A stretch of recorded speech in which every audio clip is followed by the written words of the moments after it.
So we are again, for those of you who are here again, I guess our live stream ended for some reason on Facebook, Instagram, and YouTube, but we are back and we are talking about petitioning for your parents.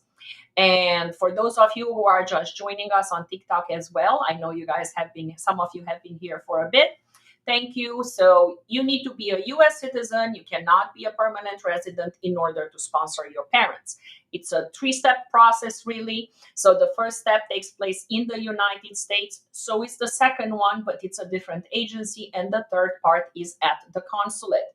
So the first part of the process, US citizen files a petition for the parent, and once the petition for the parent is approved, and that takes time, and it depends on your country of origin, it depends on many things anyway. You don't want to go down that rabbit hole. I could have a conversation on that for hours and hours just on the delays at USCIS. So that will be approved, assuming you can prove the relationship between you and your parents, basically birth certificates, their names are listed, and so on. And then it's going to go to the National Visa Center.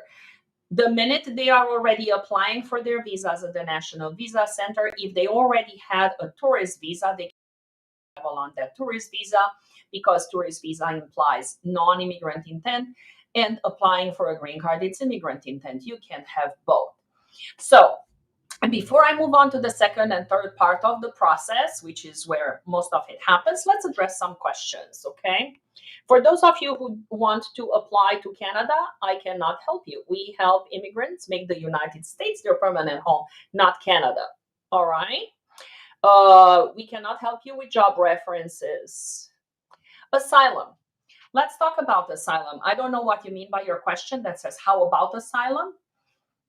I don't know what that means. I'm assuming, how do you apply for asylum? For you to be able to apply for asylum, you have to be physically located in the United States.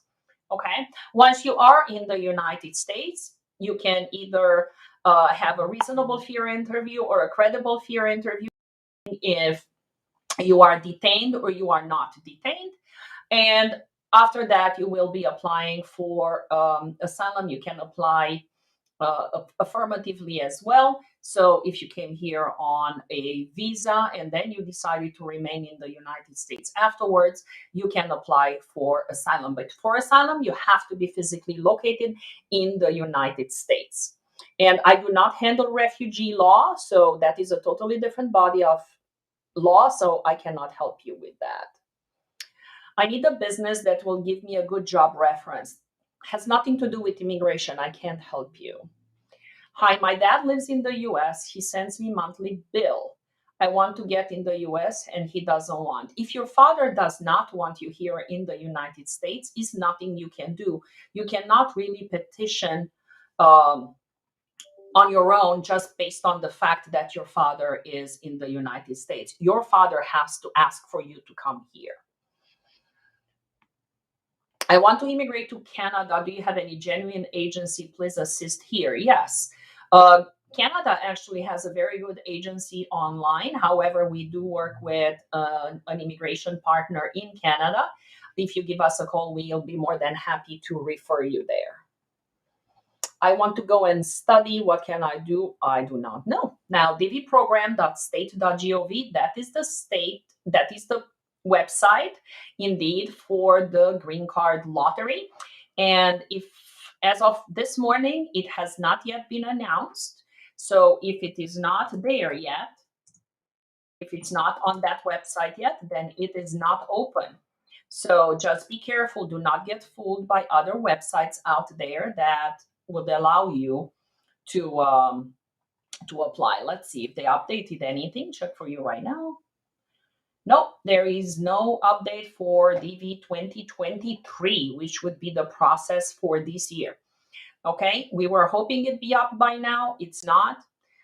There is also significant litigation going on right now for those who have won the lottery in 2019 for 2021. So for those who won DV 2021, there is litigation going on that would allow perhaps the government will take some steps that would freeze some visas. Otherwise, if they are not available, and they are not available and they are not frozen until midnight tonight, then those visas are gone. And whether you won or you didn't win, it doesn't matter at that point.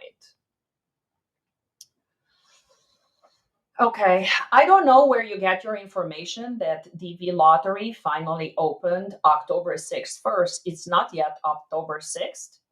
Okay, and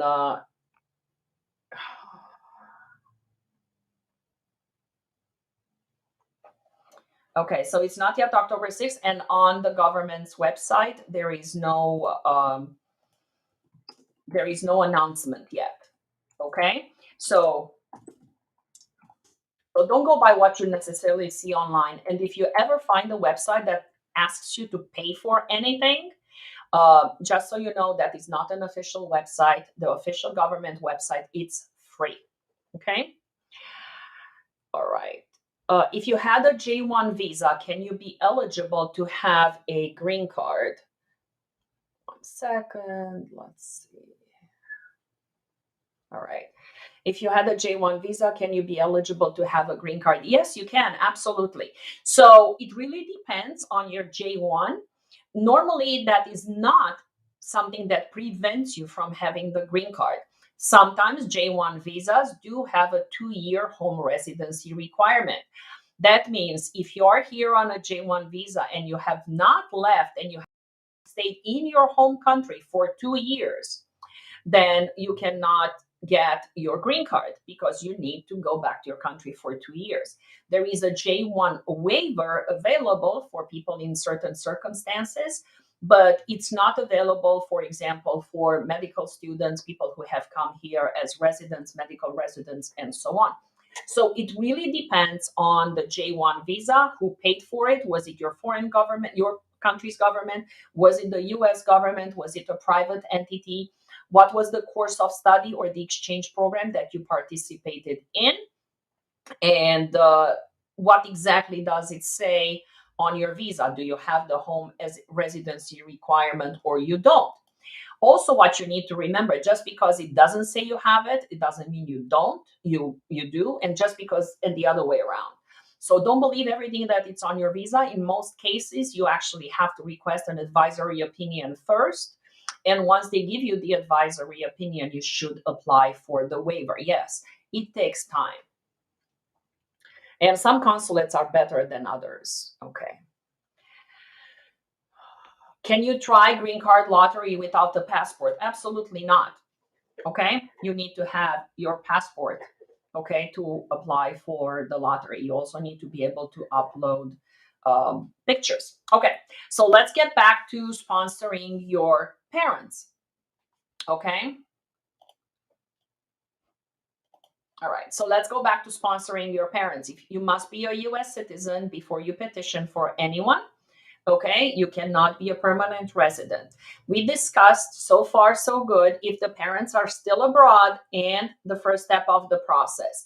Now let's say the approval went, okay, and now we are at the second part of the process at the National Visa Center. Okay, so if you are at the National Visa Center, that is the time at which you can apply for the actual immigrant visa. That's your green card. Then your petitioner, the US citizen, has to show that they can support you. They have to show their financials, that they are current on their taxes.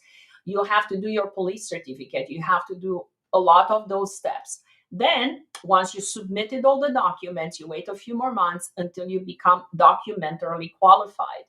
Once you are documentarily qualified, basically it means we have everything that we need. Now we are waiting for the consulate, which is the third agency, okay?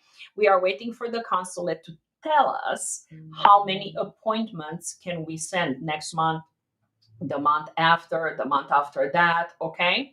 So, remember that, okay? You could be stuck at the National Visa Center for a long time.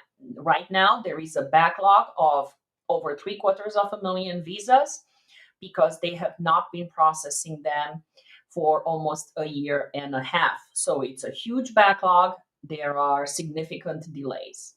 Once you do pass the National Visa Center at the consulate, is not so bad, typically within a few weeks. Okay?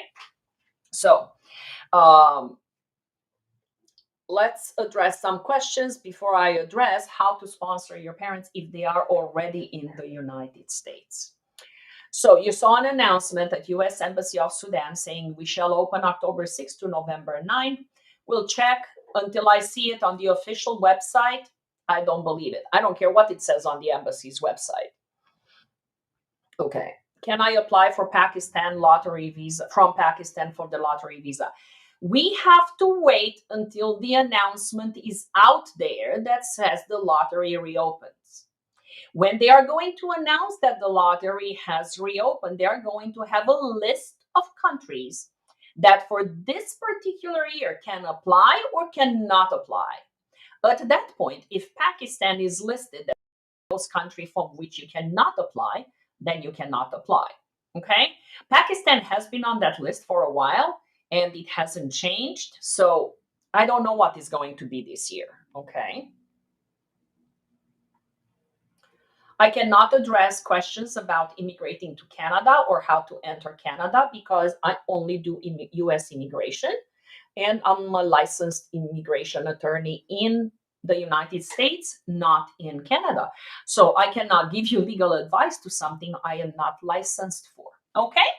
So let me see. Since I'm here, let me check for you guys something. Since you're telling me that the U.S. Embassy in Sudan has something, all right, maybe they have some information that we do not have. Okay, so let's see. Okay.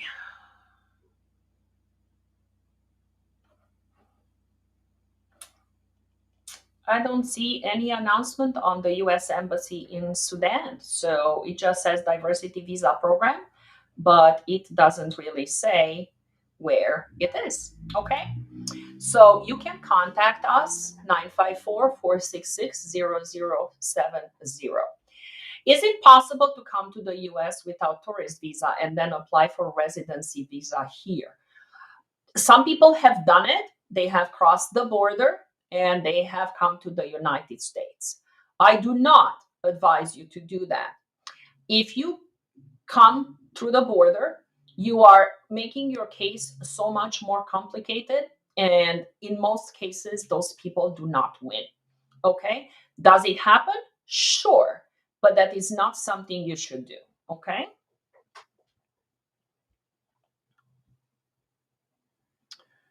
Okay. So let's see. There are a couple more questions. Can I call you in 30 minutes? This is regarding my child's immigration. They denied my child case in Pakistan. You absolutely, please call my office, 954-466-0070. You will have to book a paid consultation. We do not give free consultation. All the free advice that I have, it's on this forum. Okay, so if you are ready to do that, please give us a call, 954-466-0070. Or you can follow the link on my profile right there, and you should be able to book a consultation all on your own. Okay. So yeah, we do those cases all the time. Let's see why they denied your case. And remember this: it's there is a difference between denial, refusal, and rejection. Make sure you know which one it is. It for children, in most cases, it's not an outright denial. On the other hand, what you need to know, you have not been able to prove that you and the child have had a relationship, most likely. Okay, so did they deny it because did they deny the first I-130 application? Did you not get documentarily qualified at the National Visa Center? Was it a denial, refusal, or rejection at the consulate, or is it in administrative processing? Okay, so that is what I need you to know. Okay, great. So yes, you can contact us. All right.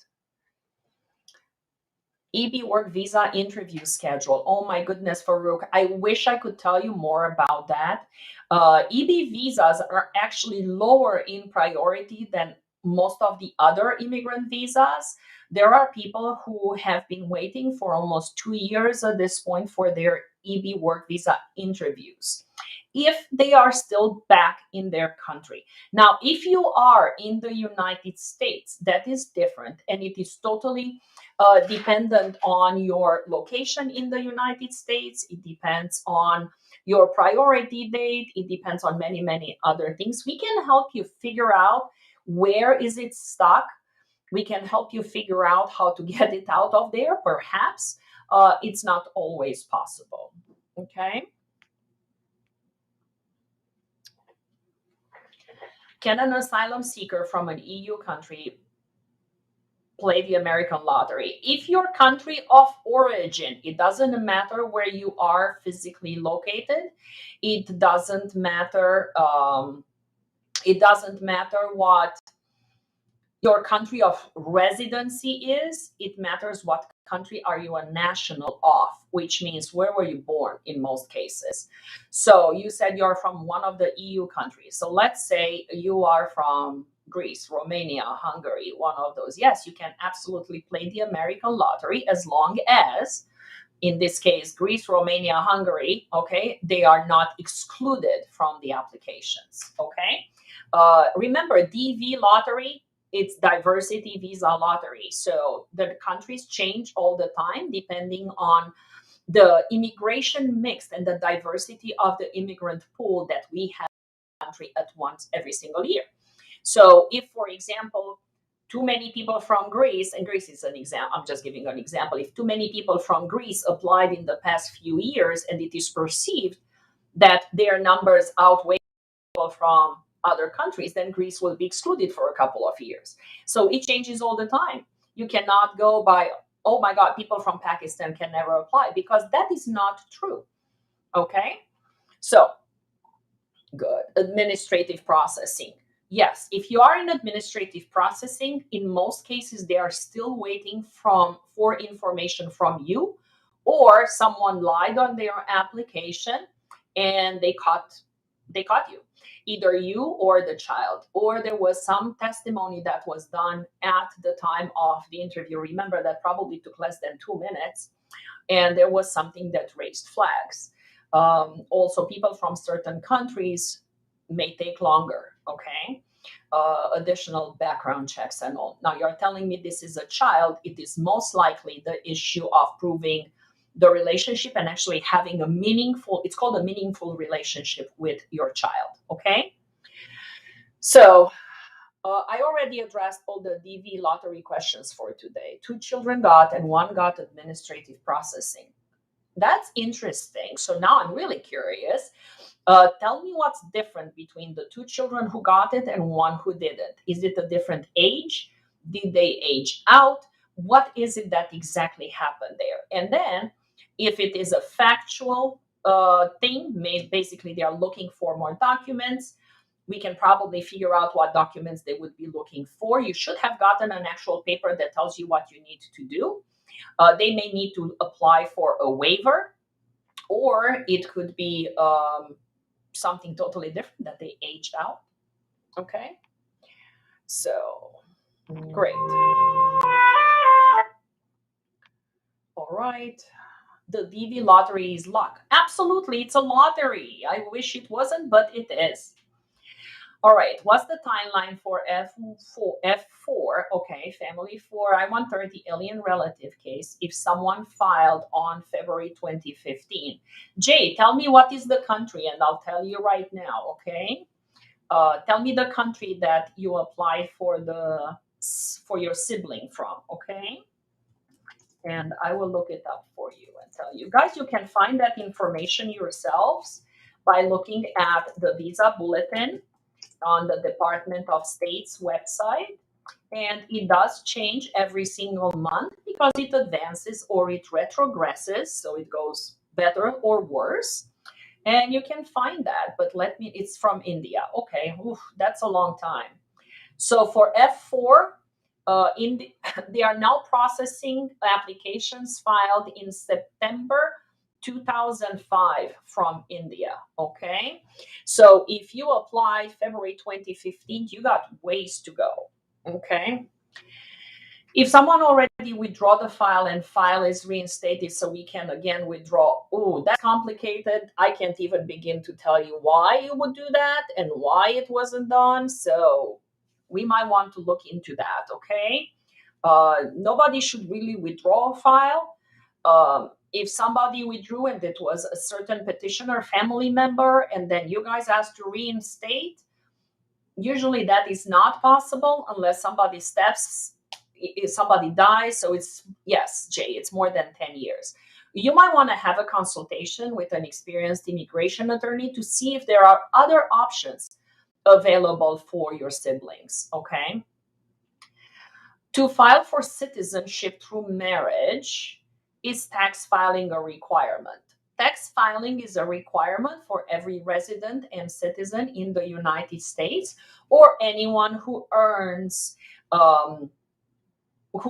wages in the United States, okay? You will not be able to sponsor your spouse. You said marriage. You will not be able to petition for your spouse or for a fiancé if you have not filed your taxes. So yes, it is absolutely mandatory. How long does a fiancé visa take? It really depends. The first part of the process in the United States is not that long. It's less than a year. The problem is right now the consulates have not been processing and there are significant delays. So knowing that, you need to have the proper plan and see if that is the best plan for you. And it depends on many things. It depends on you being, it depends on how fast you qualify, how good you are with the documents, what country they're coming from, the country of origin, the US embassy or consulate in the country of origin. Are they open for fiancé visas? Are they not? Do they accept fiancé visas, but only if they are expedited? So it really depends on a lot. Give us a call and let us try to figure that out for you and help you. And perhaps, with the help of an immigration attorney, you can avoid all those mistakes and delays that happen in most cases. Okay. So it really depends, Simon, okay? After reinstate file, it's still case approval. Is it good or bad? I do not know. I would have to review your entire case and probably do a Freedom of Information Act request from the government before I can even give you an answer on that. Can you use the joint tax file with your spouse to file for citizenship? Yes, of course. So what you meant was you are a permanent resident or a conditional resident and you want to file for citizenship. And I am assuming, and I may be wrong, that you are getting divorced or are already divorced from your US citizen spouse, but you do have joint taxes that you have filed. Are you filing within 3 years? Are you filing within the 5 years? So please let us know, okay?